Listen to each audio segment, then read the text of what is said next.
مجھے گرفتار کرنا چاہتے تھے، میں ادھر ادھر ہو گیا۔ لال حویلی ذاتی ملکیت نہیں تو چوک پر لٹکا دیا جائے۔ شیخ رشید کی لال حویلی سیل۔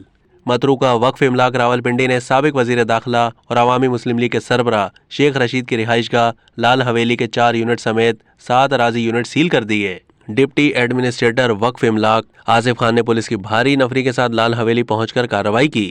دوران کارروائی شیخ رشید موجود نہیں تھے۔ کارروائی پر کسی قسم کی مزاحمت نہیں کی گئی۔ لال حویلی کے خلاف کارروائی کے دوران FIA سے بھی مدد طلب کی گئی۔ ڈپٹی ایڈمنسٹریٹر کا کہنا ہے کہ شیخ رشید اور ان کے بھائی لال حویلی سمیت وقف املاک کی 7 اراضی یونٹس پر غیر قانونی قابض ہیں۔ متعدد نوٹسز کے باوجود شیخ رشید اراضی کے مستند دستاویز پیش نہیں کر سکے۔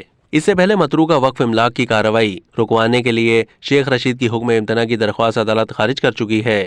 شیخ رشید نے درخواست میں موقف اختیار کیا تھا کہ لال حویلی اور ملحقہ اراضی کا کیس زیر سماعت ہے، اس لیے لال حویلی سے بے دخلی کا نوٹس اور کارروائی غیر قانونی ہے۔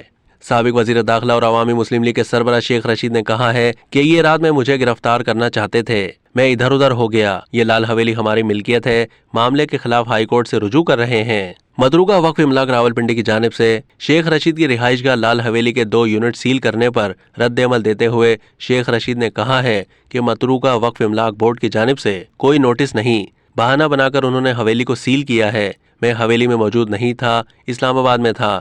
لال حویلی کو مکمل طور پر سیل کر دیا گیا ہے۔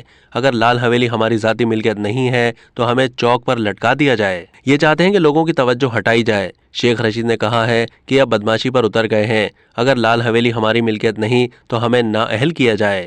اب تک کے لیے اتنا ہی۔ مزید معلومات کے لیے ڈیلی جنگ کے YouTube چینل کو سبسکرائب کیجیے۔